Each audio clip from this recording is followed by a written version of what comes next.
Welcome back to another episode of the Six Figure Creative Podcast. I'm your host, Brian Hood, and I'm here with just a sexy bearded Kiwi staring right at you on the other screen right now if you're watching on YouTube.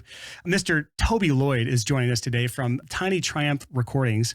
Before we get into his story and his business that's amazing in a very isolated part of the world, I have to ask you something, Mr. Toby Lloyd. This is not planned, so I'm sorry in advance if this catches you off guard. First of all, say hi to everybody. Hey, how's it going? That's not an Australian accent. That is a Kiwi accent. And I need you right now to set the record straight for our audience, just so they get a kind of a piece of your brand of talking. What is the difference between a Kiwi and an Australian accent? Because I honestly can't tell, and I need to know this. And this is an important thing for everybody to know. Oh, God. There's vast differences. The word sucks, we say it like sucks, and Australians say it like seeks. It's like about and a boot. It's like the difference between Canadians and Americans is like one word. That's it. Yeah, they sound a bit more redneck than us. Oof. Dang, shots fired. No, it's great. I mean, I don't know if we've had Australians on the podcast because you guys are all like in the worst time zone for coming on American podcasts. So it's like end of day for me and beginning of day for you. I know Kiwis more than anything hate to be called Australian. And so I wanted to make sure we set the record straight here today. So the reason I wanted to bring Toby Lloyd on today is he's been part of our community for years, since we were the Six Figure Home Studio podcast, which for anyone who's new to the podcast, that was every episode from 150 and before. And he was one of my students in one of my early courses for the Six Figure Home Studio called the Profitable Producer Course. And he has built a hell of a career for himself. And I really want to start at a certain point of your career, Toby, because we don't have time probably to go over your entire career, because you've actually been, how long have you been in just the audio industry in general? I think about 17 years. So 17 years is a lot to cover. So I want to cover a certain point. And that was when you transitioned from basically doing movie industry over to doing audio, which is what you do now. So for those who don't know, Toby has worked on some big films, doing like pretty much all the Hobbits, Mortal Engines, and some like small like cult classics like What We Do in the Shadows, which is one of my favorite movies, Hunt for the Wilder People, which is another awesome Kiwi movie. You were like a small cog in a very big machine doing these massive projects with huge budgets and working with big names. And then at some point you made the decision to transition into doing studio work, producing bands full time in is it a home studio or do you have a commercial facility? Yeah, it's kind of between those two things. We knocked down our garage and built like a proper recording studio, but it's home studio technically. Cool. So let's talk about that time. When did you actually decide to make that transition? Because it probably wasn't like, I quit all movies, I'm going to start recording bands. You were kind of like making the transition, but when did that transition start? Actually, I ended up working on the highest grossing Chinese film of all time, which was this film called Wolf Warrior 2. So outside of China, no one knows of it. But at the time, it like knocked Dunkirk out of the box office. Like it grossed like $1 billion. So it was like the Avatar of China. Yeah, exactly. It was kind of like a James Bond-like character. And the director at the time said, when our film grosses $1 billion, I'm going to fly back over and take you all out to dinner. And we're like, yeah, sure, good on you, mate. And sure enough, it grossed $1 billion, and it was crazy. But during that time, I got a really bad case of pneumonia, and I didn't know what it was at the time, but I like almost died. Like it was very severe, and I realized that I was just pushing myself so hard with it, working in like these crazy hours in the film industry, and it just wasn't good for my health. And I wasn't really seeing my kids that much because the hours there are just insane, constant back-to-back 100-hour weeks. So when I was working on this film called Mortal Engines, I was working with, some very big like American mixers, some of the cats that have worked on like Pirates of the Caribbean and Titanic and Jurassic Park and all this stuff. And I said to them that I had this window that I could potentially get out to. And, if I leapt out that window, then I'd actually be able to spend a lot more time with my kids. But if I stayed here, I'd be working on Avatar 2, I'd be working on the Beatles documentary, all these, really cool projects. And so every single one of these American mixers, these gods of American mixing, I'd say like, what would you do in my position? And every single one said, get out. They were all like, if they had the chance to go back again, and if they felt like they could have done something else, they would have too got out, because you don't get those years back. Your kids are only young once. And so if you're just spending it working on films, 100-hour weeks, 120, 130, 140-hour weeks, you just miss so much precious time of them growing out. So that was really the catalyst. But also, I never really belonged in the film industry. I was, driving to and from work, listening to audio podcasts. As soon as I'd finish work in my film day, I'd go into the studio and start producing artists. So music was always the thing that, got me out of bed each morning and was my reason for breathing, really. What year was that actually? Do you remember the year that kind of transition started with Mortal Engines? That was 2018. Okay, so 2018, so that was like 4 or so years ago. So you had actually just had a kid born around that time then. You were stuck in the position that a lot of people are stuck in, which is like the golden handcuffs world. You were probably making pretty good money doing these big films. And I think anyone listening right now that has a day job right now paying you well, but you hate it. Not saying you hated it, Toby. I'm not saying that you hated that job, but it was definitely like sucking your soul away, taking away from your family, taking away from like these golden years that you never get back with your kids, because like this is the time that their like core memories are shaped, and you had this thing that you needed to break away from. And even the people you're looking to, they were like your biggest, most influential, like the people who are like end game. They were like, Toby, you got to get the hell out, dude. This is not what you want, man. You got to focus on your family. So motivation, understood. Like so many people can probably resonate with that story right now, whether you come from a corporate background or you're coming from some other kind of thing where you're being fed gigs that you hate and it's bill paying work and you want to move to more of a passion oriented thing. So let's talk about that transition. You have Tiny Triumph Recordings, which is your recording studio / home studio. It's very pro. It's not like just a regular little home studio setup like what I got started with. Now you're 2018 and you're like, I'm going to be producing bands full time now. How long did it take to get the ball rolling with that? Did you already have some traction going from the past? Like, how did you like plant that flag on the ground and say, okay, this is my full-time gig now. I'm going to replace all my movie income, or as much of it as humanly possible, with producing bands? I did a soft exit. So basically, I left the film industry because I got this job running a recording studio at a university campus. So it was basically it's the biggest studio in the country. Like it's got 2 massive mixing consoles. The room is giant. It's the best studio in the country, really. And so I knew if I took that job, then I'd be earning a decent salary. I'd be being introduced to all these bands and artists, and the hours would be basically 9 to 5. So I could do basically a soft transition into it, spend a couple of years playing around on, nice fancy consoles and recording amazing bands, and then step out into producing. So I gave myself 2 years for that, and I ended up quitting that after about a year and a half because my producing work was just going through the roof, and I literally just couldn't manage both things. Yeah, that's awesome. So you took kind of a filler job. I imagine it didn't probably pay as well as the big movie stuff, but it was because you could do the 9 to 5 thing. You had a steady baseline of income, paid the bills, allowed you to build your freelance stuff on the side while you still supported your family. Because again, at that point you had 3 kids. Let's talk about the business you have now, which is doing incredibly well.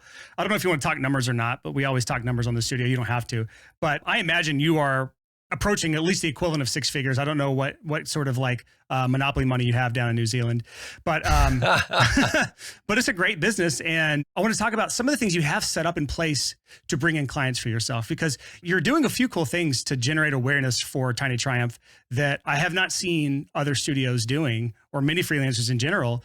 And it's not one of the things that we preach about on this podcast a lot, which is like niching down. I don't think you really have planted the flag in any specific niche or genre, have you?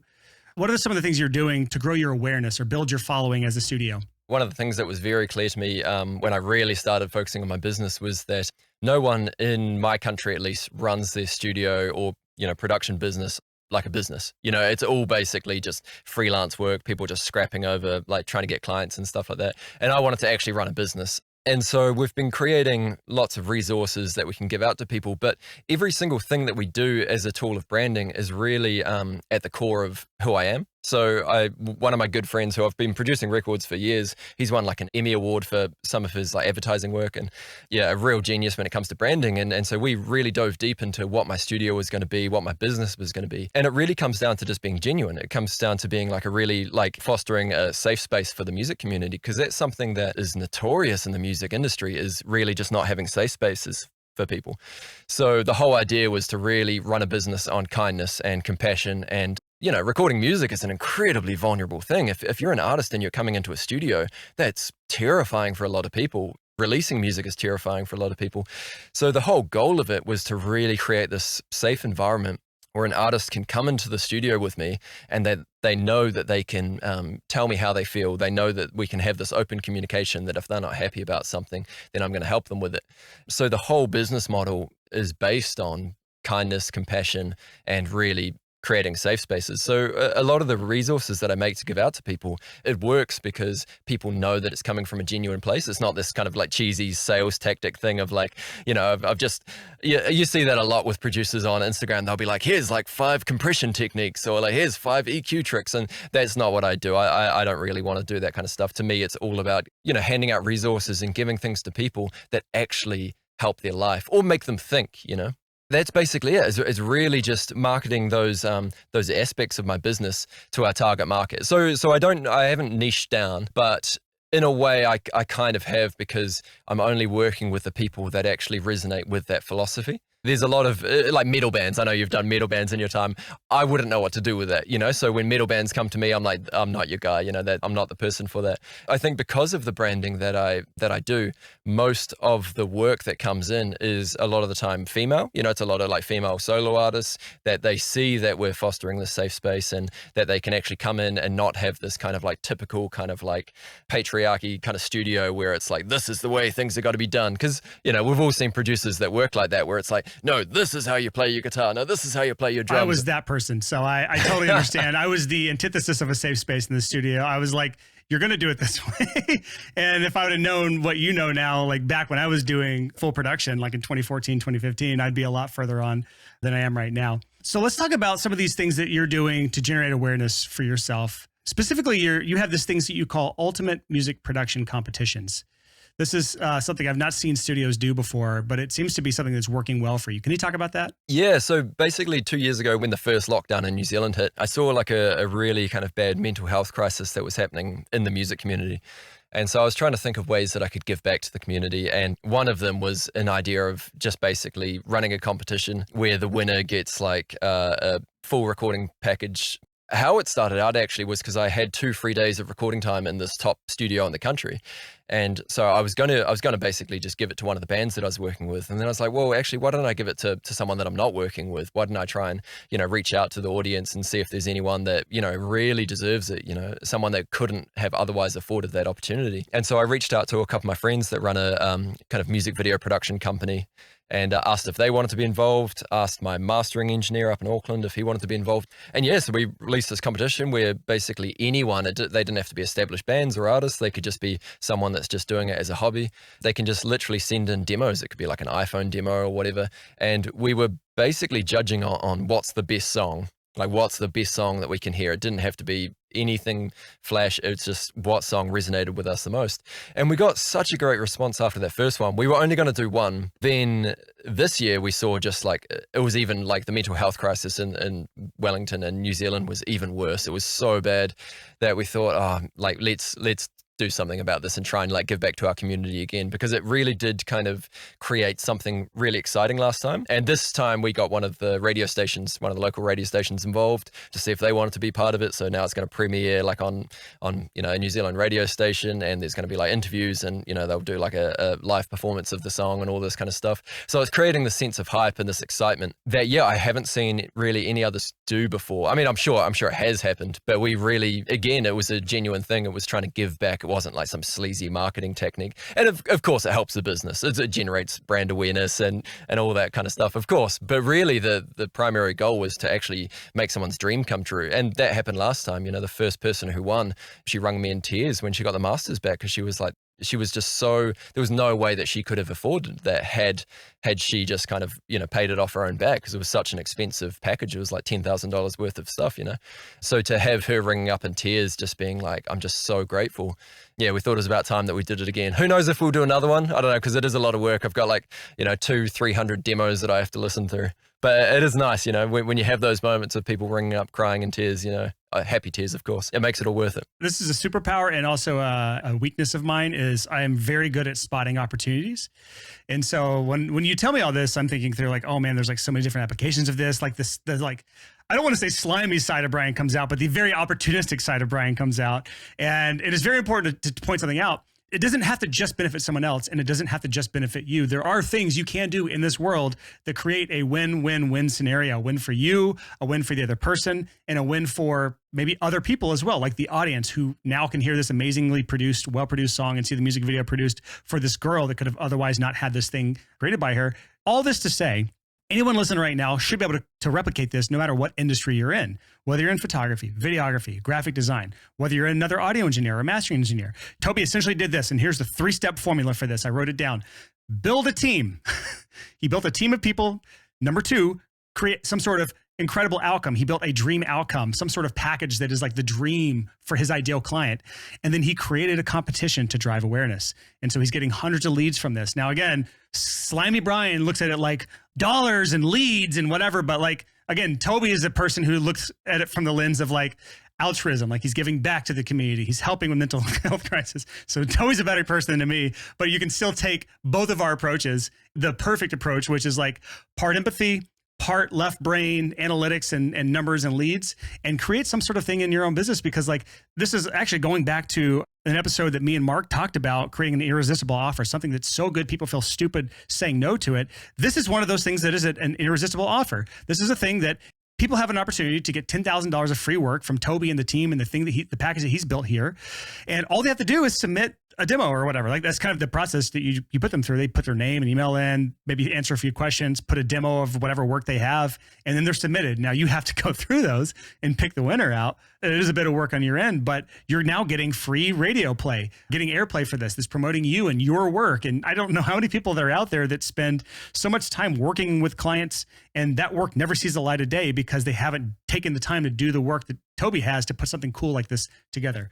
So any other thoughts or cool things that you need to talk about related to the competitions before I move on from this? Because this is a point worth staying on. It is altruistic. It is to give back, but at the same time, as part of, as part of them submitting the demo, they've also got to like all of the sponsors' social media pages. So, in the past 2 weeks, my Instagram following has probably gone up by like 200 people or something, like 250 people. Same with my Facebook page.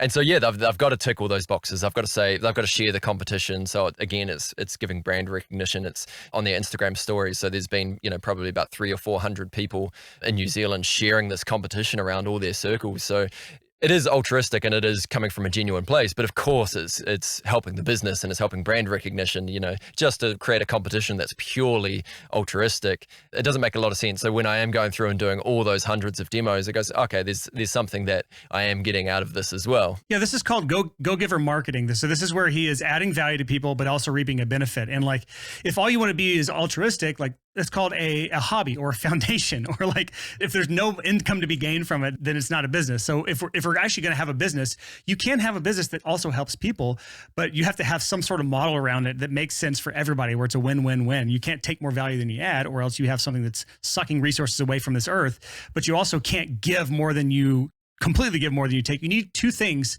that 1 + 1 = 3, not 1 + 1 = 2. And that's kind of the thing that I think you've put together here with that. Let's move on to something else that you've been doing that's a relatively new addition to your business. And you've been putting articles out on medium.com, which is kind of like how would you explain medium.com to people who don't know what that is actually? It's not really traditionally just like a blog platform. It really gives people a chance to dive deep and get their creative thoughts out into the world. It seems like a great platform for people sharing ideas and concepts. And so I toyed with this idea for a while. Like, there's one of our local newspapers, you can kind of submit news articles or, things for people to read about, the arts or whatever. But then I came across Medium. I was like, well, this is a great way to get a lot of these thoughts that I've had out into the world, because it's not really again about brand recognition. I mean, of course it helps, but it's kind of like a creative outlet for me as a business owner, as an artist, to really talk about the music industry. The first article I wrote was about fostering safe spaces and being vulnerable in the studio. I was able to turn to my artistic side and really kind of narrate a story about this artist that came to my studio and just broke down in tears. And that was a true story, because as she walked in, it was like she knew this was a safe space. She could be vulnerable. She'd been holding in all these emotions. And then finally, when she stepped in, it was like, oh, this is a safe space. I can be vulnerable. And that's an important part of the music making process, is being vulnerable and allowing yourself to like feel what you're actually feeling. So this was a great place for me to be able to talk about that. And again, like, this is targeted towards my target demographic as well. There's a lot of artists that I work with that really resonate with the idea of being able to be in a safe space, be in a studio where they can feel their emotions, as opposed to some kind of sleazy business model where they come in, they're paying by the hour, and they just like feeling, they're seeing the clock ticking, they're seeing their money ticking away. My whole business isn't about that. My business is about getting the best out of people. And when you get the best out of people, then they go on and tell their friends, they tell their other musician mates, they tell the whole community about this business that's really fostering these environments. So it was an angle on that. It was a way to get the message out there of what we're trying to do with our business, but also act as a creative outlet for me with all these thoughts going on inside my brain, to really be able to like be vocal about the things that are important to me. Just to kind of go back to what you said earlier in the interview, where you're talking about talking really in depth with your friend who's a branding expert, or who has a lot of great frameworks around branding, and you decided that your branding is around, I don't want to say the wrong words here, but like authenticity. What was some other words you said around like your branding? What do you want to be thought of? Like, and for anyone who's not really following along here, like, everyone has a brand of some sort. And your brand is essentially what people think of you when you're not around. And so like Toby's put actually a lot of thought into this. And so like, what are the thoughts you want people to think of you when you're not around or when they think of your business? It was vulnerability, safe space. What else was it? Kindness, compassion, honesty. Yeah. And integrity. I wanted people to really think of my business as something that is genuine. And so it's so genuine that when artists that I've never worked with, they'll send me in demos, they'll want to work with me. If I don't resonate with the demo, I'm not going to work with the artist. You know, I probably say no to more artists than I say yes to because that authenticity is really, really important to me. I don't want to be the one that just takes all the work. In fact, if a metal band reached out to me, I'll use that example again. If a metal band reached out to me and I had nothing on in my calendar, I'm still going to say no. You know, I would rather give that off to one of my other producer mates who actually work in metal, because that's really important to me as well, fostering that community where if a project lands on my lap and it doesn't resonate with me, rather than just saying no, I'm going to say, well, here's, you know, my mate James's number, here's Lee's number. Then vice versa, when they get landed a project that doesn't resonate with them, they're going to pass it off to me. So it's kind of fostering that community. And I'm really big on that kind of community feel, especially within the businesses themselves. I think that's how we grow as an industry, is rather than trying to take all the work, rather than trying to have like a scarcity mindset, is have that abundance mindset. Really, you know, try and give work out to other people. You know, my business is successful enough that I really don't have to sweat turning down jobs. Because I know that if I turn down a job for a project that isn't right for me and I'm genuine about it, then they're going to at least have a really good experience with that. Whereas if they come in and the job's not right for me, then they're probably going to go away with an experience that wasn't good. So it helps my brand by actually turning down projects. Yes. And the other thing, and I actually talked about this on my interview with James Martin back on episode 204, where James Martin had like 1,000 quote requests coming in per year for his business. And so he has the luxury of turning down most of those.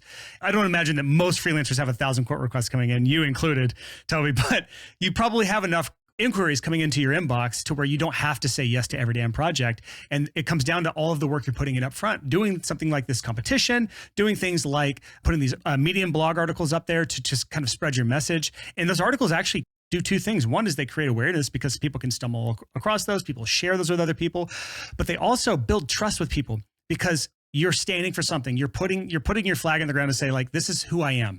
And people either resonate with that at a very deep level, and which is really important in creative industries where there is some sort of emotional exchange happening, not just monetary, but emotional exchange that happens in creative freelance industry, that you have to have some sort of connection on the internet before they're ever going to put their dollars in your bank account and have that connection in person, which in the studio world, everything's done in person, or a lot of it's done in person. But it also does the really good job of turning away the people that are not a good fit. People who are like, oh, emotions are stupid. I don't want to be around a guy like that who meditates before he gets on podcast. We got on and you're like, I was just meditating before this. And like, oh, my bad, Toby. I'll bring my level down to you because you're like super zen. And I'm always like high energy. But yeah, so these Medium articles allow those two things, is building trust and also weeding away people that you maybe don't want into your world. So let's talk about the trust building element just a little bit more, because I think you do a couple things along with that. One is like the copywriting on your website. You took time to write copy that means something, yet again, drawing in the people you want, weeding out the people that you don't want. And so you actually have on your website, it says, Toby Lloyd only records, mixes, and produces artists who dream of having a world-class sounding music. And so like you're speaking to artists who have that desire, that they don't maybe have the budget for a massive studio, but they really want to work with somebody who has a really good sound. And actually, I got to go back to say another thing that builds trust and really works for Toby is he's actually good at what he does. I know a lot of freelancers who are struggling right now with getting clients, building trust, who might have the right words on their website. They might be blogging on Medium. They might be doing these competitions that Toby talked about today, and yet people still aren't hiring them. And it's because they're bad at what they do. So at the very core of it, before we start worrying about it takes more than passion, which is on the wall behind me, before you start worrying about this business stuff, make sure you're good at what you do. That's like table stakes. You have to be good at what you do first. And Toby's great at what he does. But talk about some of the other things you do on your website or maybe some other areas in your business to build trust with people so that by the time it comes to actually sell someone or talk about money or pricing or whatever, they're already like, Toby's our guy. I don't have to go anywhere else. I know Toby's my guy. One of the things that I've done recently actually is, and I haven't seen many other studios do this. Actually, I haven't seen any other studios do this, but I'm sure they do. But I actually created a link tree for my Instagram profile. That's what artists do, but I haven't seen many studios do that. And so I created a link tree in my Instagram bio. And so when they click that, it takes you to the different articles. It takes you to, I've been on a bunch of different podcasts on music production, on, just my journey to where I am now. I almost wanted to saturate the internet with who I am and what my business is. So then when people were looking up like who's Tiny Triumph Recordings, it's not just that typical recording studio setup where it's like there's hardly any information. It's like, okay, there's some pictures of like pretty gear and that's about it. I wanted it to be almost like an abundance of like who I am, what I'm doing, what I'm trying to achieve, really to try and weed out, like you say, weed out those people that don't fit my model. And that's with my website where I say I only want to work with people who dream of standing next to the giants and having world-class production, because I don't want to work with the person that just wants to jump in there and record 10 songs in a day. That's not who I'm trying to target. I want every single artist that I work with to get to the age of 65 and look back and be proud of every single song we ever did together. So that kind of stills through that kind of Linktree idea of like, here's all these interviews, here's me on TV, here's all these different avenues of who I am and what I do as a business. So then they can actually do their research. They can actually, go through and listen to my podcast episodes that I've been on and find out a bit about me before they reach out to me. Because one, I'm staying top of mind, it's all these different avenues. I'm constantly posting on my Instagram stories to stay top of mind. But two, they can work out if I'm the right person, because, if I'm not the right person for what they're trying to achieve, then I don't really want to be working with them. I only want to work with the people that I am the right fit, that they do have a resonation. I'm pretty straight edge. I don't really drink alcohol, and like you're saying before, I meditate. I try and get out and exercise as much as I can, because long gone are the days where you can just get high on cocaine and record records. Like bands these days don't have the luxury to just get drunk in the studio and act like fools. So I don't want those kind of artists that way inclined. I don't want the people that are coming in and sniffing drugs off one of my vintage synths. I only want the people that are really taking their art seriously. Sure, they can do that when they're writing the song, that's fine. But when they're coming into my studio, I want the people that are really focused and really driven and career driven. Because one of the worst things you can do as a business owner is spend a month on a project that no one knows about. And this is what I think a lot of the community does wrong as well, where they're just saying yes to anything. Sure, they're building up their portfolio, but that's a whole lot of time that they're spending on a project that, maybe the band's mum and dad are going to hear. I only really want to work with those artists that are really trying to reach a wide audience. If I work on a record for a month and it reaches, 100,000 people, then that's 100,000 people that brand can now work towards targeting to, or just, social proof. Whereas if you work on a record that no one hears, there's no social proof about that. So I'm looking at your social media and your Linktree and all that stuff. Quick side note, do you ever get any criticism from people, like pushback on things you say or do on social media, like anything that would make you like not want to post, or are people friendly to you? Like, what's your experience on social media with the content you create, or on Medium or anywhere you put out content, which I know you said you hate the word content, so I don't know what else the hell to use, but whatever. Resources, I guess, maybe. I don't know. What's the response been from people? You get criticism from people? No, it's been pretty much all absolutely amazing, because again, everything that I release out there, it's to help people. It's to inspire people. One of the resources that I created was this thing I called like the independent artist release resource, or the ultimate, I don't know. But it was basically a whole bunch of artists were emailing me questions like, oh, what do I do now that we've got our song mastered? What's an ISRC code? What's the next step? How do I get onto DRM to release my song through a distributor, or all these things? And I got so tired of writing the same emails over and over again that I started saving them as email templates. And then after a while, I was like, I should just create a document. And now with that document, it has all of these answers of what to do next. Here's a checklist for 3 months out before you release your song. So is this the thing that's on your website right now? That's download the Tiny Triumph Recording Free Artist Release Resource. Is that the thing you're using to build your mailing list now? Yep, exactly.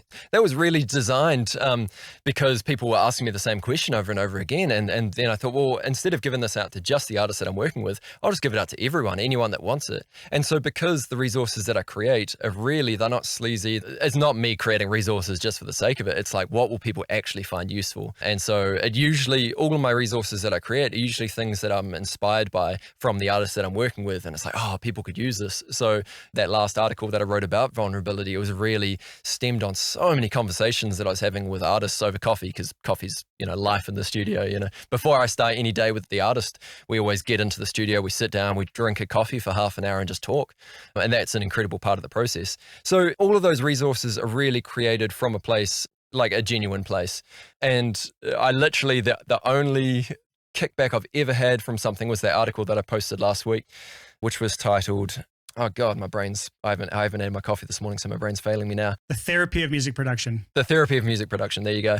And so someone just posted saying, it's just the therapy of music, full stop. You don't need to go on about production.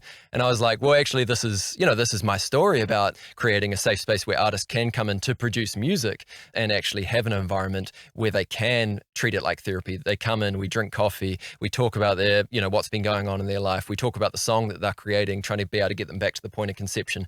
It's not me trying to be a salesman as far as music production. It's really the therapy of music production. And he was like, okay, I actually read the article as opposed to just the headline, and now I get it.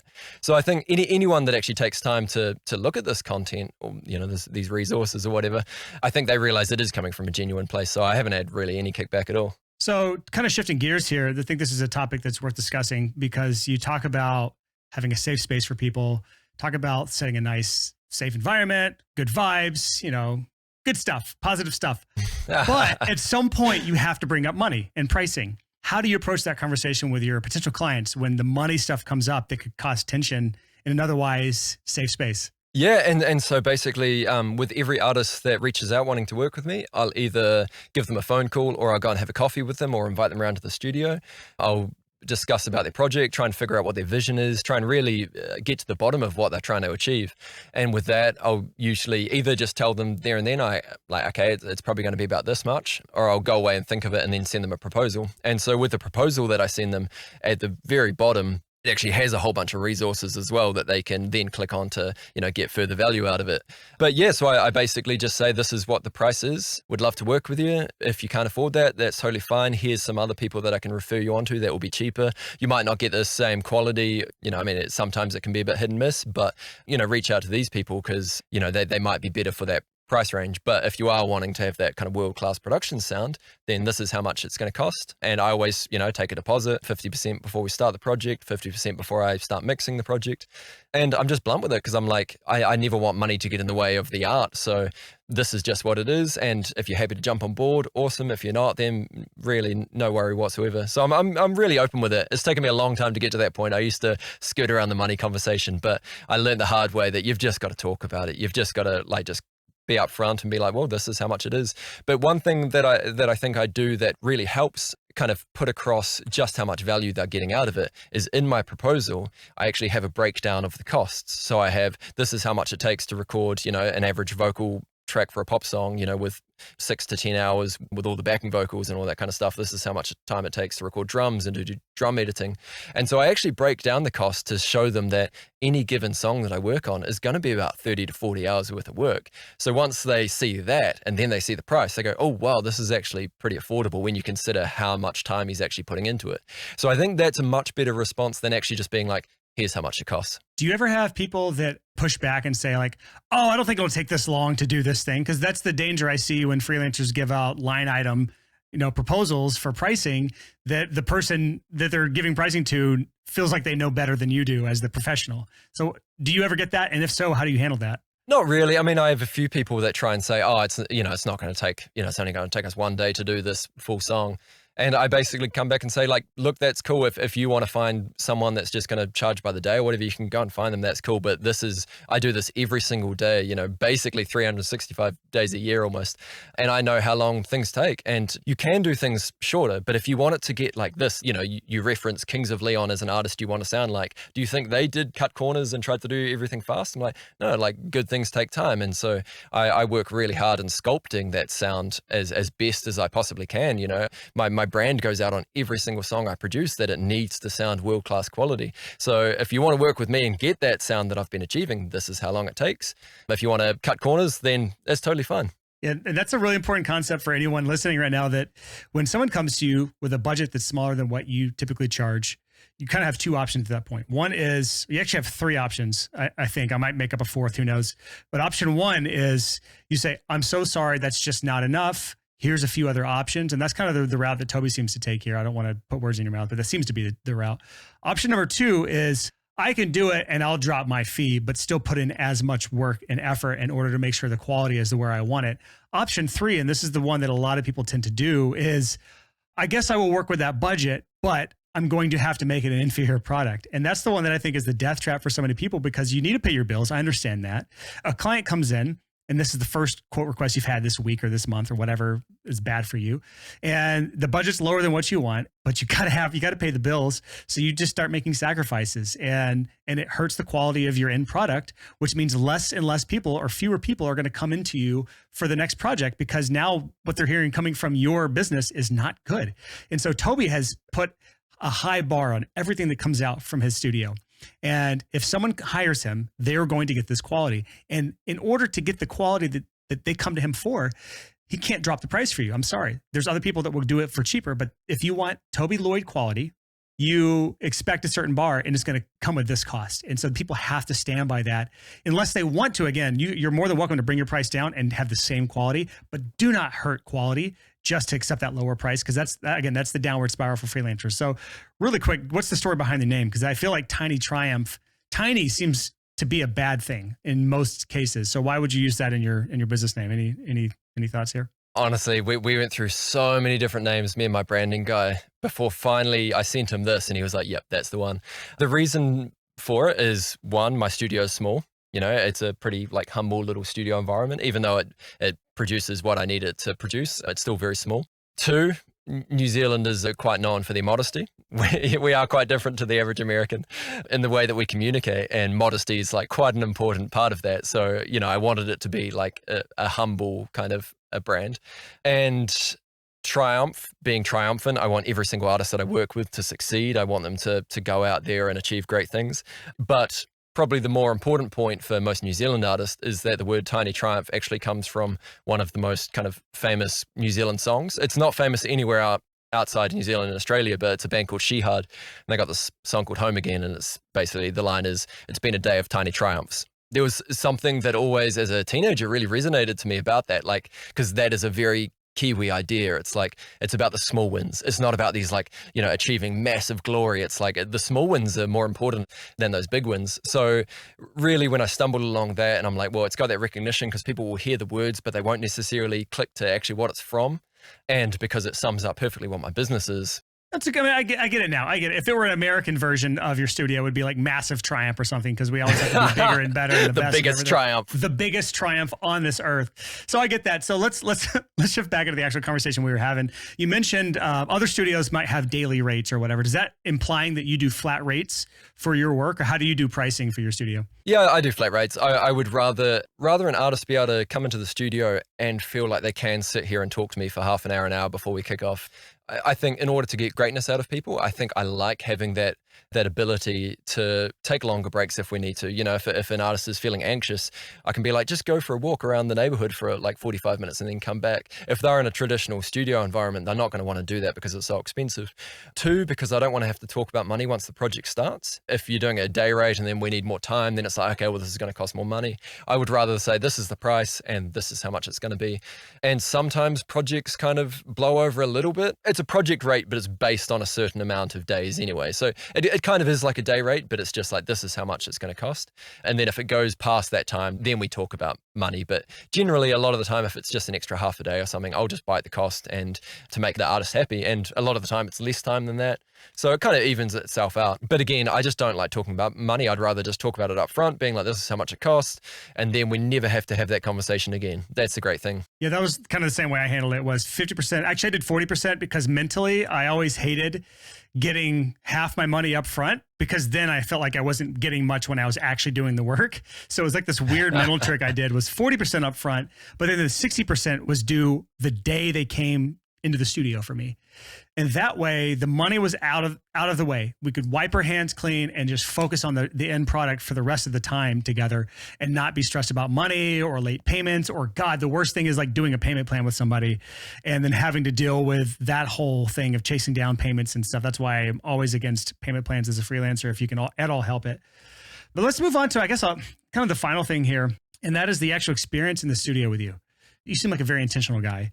You do a lot of intentional things to build that culture and vibe of creativity, safe space. You've said a few times, like, talk through some of the things that you've done to just maintain a really good environment for the client. And also, and this is probably worth explaining a bit on, is like processes around maintaining creativity as you're working with clients. Because that can be a thing that after a long time of doing a creative task for, you said 365 days a year, it can become a slog. No matter how much you love working with your clients, it can become a slog, and that creativity meter starts to fall. How do you balance all of it, Toby? Because you got a good flow of clients. You're trying to keep a safe, nice space for people. Musicians are just inherently very emotional beings.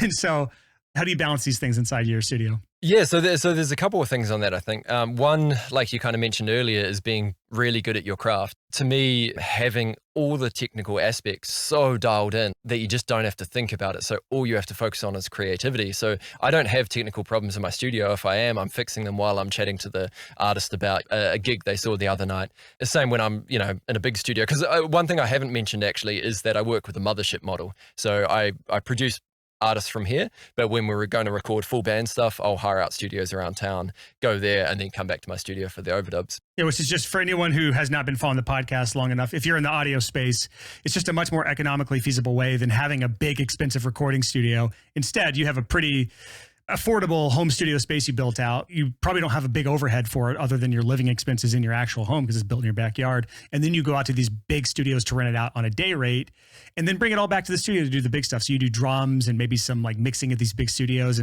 But yeah, it's a very economical way. Instead of having this big space with a lot of overhead that you have to pay the bills every month, whether or not a client's in there, it just adds some variability so that if you don't have a lot of gigs, you don't have this looming expense over your studio or that you have to pay no matter what. That model works really, really well for my business, but also because I've spent so many years in commercial studios, like the technical aspects of it just don't get in the way. I know how to get things working. I know how to get things sounding really good. And so when you're an artist and you're walking up into a vocal booth, and this is probably something you're not going to like, having really high quality gear means that when they stand in the vocal booth, they put their headphones on and they sound amazing. That inspires them to get better performances. There is a tipping point of focusing too much on gear, obviously, but when you've got really, really great quality gear, that's something that doesn't get in the way of the creativity. It's something that enhances the creativity.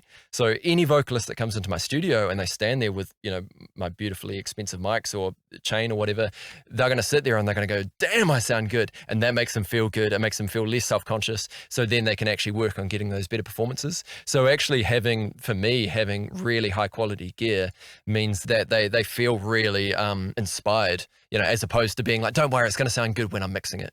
I never endeavor for, to say that in any situation with an artist being like, don't worry, it'll sound good when it's finished. Like it needs to sound good while they're doing it. So then they feel inspired. But yeah, really, I think to foster that creativity, things like, for one, I meditate. So I'm very health conscious. I'm vegan. I get out and I swim. I try and swim like 100 laps of like a proper 25-meter pool every day or every 2 days.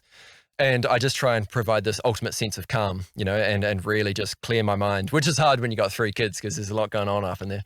But yeah, so I think living a really healthy life. And one of the things that I wish I could do more that I don't do enough of is go out to gigs and concerts. One is a good networking thing, 2, to go and support the arts. But the reason why I don't is because every single day I turn up to the studio, I want to be like on form. I want every single day that I enter the studio that my brain isn't the thing that's holding me back because I'm tired from the night before. I don't drink alcohol for that reason because I want to turn up just like firing on all cylinders. So I think the fact that I look after my health so well and, my mental well-being and I go out for walks every single day if I can, get fresh air. I think that helps me create much better art because it makes me a much stabler person as opposed to the traditional studio owner or the traditional producer that's just buffing back cans of Red Bull and doing drugs and like getting drunk and just going out and partying all night and then turning up to the studio with a hangover. Like the studio is such a sacred space to me, and artists spend a lot of money working with me that I want to make sure that when they're here with me, they know that I'm here with them 100% and my brain's not somewhere else. So all of that mental health, all of the physical health, that is just important to me as, being able to achieve technical excellence. That's something that I've harped on a lot on this podcast, especially recently, there is no separation from you personally and your business. And so like Toby is very intentional, as you can tell, to make sure that he's showing up at 100% every single day. And even if you're not going the other extreme of like pounding back Red Bulls and doing drugs and drinking out late, drinking at night, and then trying to show up and be creative the next day, even if that's not how you are, there's still probably a lot you're not doing to be intentional on the other side, because it's probably just as bad to be just sitting in a chair all day, every day for hours on end. Like they say, sitting is the new smoking. Yeah, and this is why I got a standing desk, Yeah, and actually my best friend, Trevor, who's actually been on the podcast, I think he's episode 67. And he's my best man at my wedding. He has an amazing standing desk that's like automated with like button presses to go to certain heights and stuff. So I got to look into that. It's the best thing. Honestly, I've got hydraulics on mine and not once have I ever used it. It's standing the whole time. I'll look into that. I do move around a lot, and I still every day I try to do between 10 and 15,000 steps. I don't even try. I make sure I average over 30 days that I do at least 10,000 steps a day. So I'm intentional about that as well. And there's still more that I can do, but make sure there's always something that you're doing to make sure you're showing up at your best every single day. Because if people are paying you a lot of money, or even a little money, if they're paying you anything to put out something for them, to create something for them, then it's in your best interests, even at a selfish level, to be at 100%, because everything that you put out in the world is a little marketing piece out there that's going to bring you more clients, or it's going to push your clients away from you. So what do you want? I want my stuff to draw more people in. I don't want it to push people away. So I've got to show up at 100% every single day. Meditation. That's the one I just never can get into. What's the secret with that? You're going to tell us in 2 minutes. Go. Yeah, I mean, it provides such a sense of calm. Like last year, it was the busiest year of my business. I made far more last year than I ever made working on any of the big budget films. And so I was consistently working with between like 70 to 20 bands or artists at any given moment. So there's so much going on in my life that I felt like my brain was just chaotic. It was like a storm going on of thoughts. So I really turned to meditation last year. And oh my God, just the sense of calm. And I've got guided meditation apps. So I'll just sit there and I'll put my headphones on and I'll have Sam Harris's voice just like soothing me into this state of calm. And I'll just sit there, focus on my breathing, and sometimes thoughts will come up and I'll just try and nudge them away gently. I say sometimes, a lot of the time thoughts will come up and I'll just nudge them away gently. And yeah, it just provides me this sense of calm that there's really few other activities in this world that achieve that same kind of thing. Alan Watts, he's a philosopher, had this statement that was like, you don't listen to music to get to the end of the song. You don't dance to get to the other side of the room. And meditation's like the only other exercise like that where you're not doing it to achieve something. Whereas a painter, you're painting to finish the painting. Pretty much everything we do in our life, you play basketball to win the game. Whereas meditation, playing music, and dancing are probably the few things that you do just to purely be in the moment, and it's not for that outcome. And so meditation's like that for me. It's not for the outcome. It's purely just because there's like a sense of calm that I just feel so good when I do it. So yeah, I try and get like 20 to 30 minutes in a day. It's funny you said like you had so much going on in your life and your brain was just going a million miles an hour. And so the meditation is what helped solve that for you and give you a sense of calm. I had the same thing going on as myself, but I actually didn't go to meditation. I went to ClickUp, project management system, and spent a ton of time, energy, learning it, setting it up, getting it all out of my brain into an external brain. And I have that same sense of calm. So I think you can either use meditation or you can pay for it and use ClickUp. I use both. So double that sense of calm. And I'm a very tangible person. So I've got like a to-do diary. So every single day, I write down what I've got to do or like who I've got to call or whatever. I've also got a whiteboard that's just sitting right there. So if I've got something urgent, I'll quickly just, and it's such a great thing because it's really, really easy to lose track of a project that you've been on for, 6 months and maybe you haven't heard from the artist in a month or something like that. And I turn around, look at my whiteboard or ClickUp reminds me, hey, get in touch with this person. And it's just that one extra thing that I don't need to worry about, That's awesome, man. Well, dude, I appreciate you finding time to get on my schedule for the podcast, even though you're way over in middle of nowhere, New Zealand, like in the worst possible time zone for American podcasts. And you set aside time in your day after meditation, between meditation and work to come on the show. Where do you want to send our audience to connect with you, to learn more about you, to say hey to you, say thanks to you? Where do you want them to go? Yeah, I mean, just drop me a line on Instagram at Tiny Triumph Recordings or on Facebook. Yeah, I always love to chat, especially with people in our community about what we do. And yeah, I mean, in my Instagram profile, like I said, there's the link tree with all the stuff that I've been doing, like different interviews and podcasts and TV kind of eps and stuff like that. So yeah, just reach out. Yeah, and we'll have all those links in the show notes. If you go to sixfigurecreative.com/205, then all the links will be on that page there for you. So thanks again, Toby, for coming on the podcast. Cool. My pleasure. Thanks for having me, man.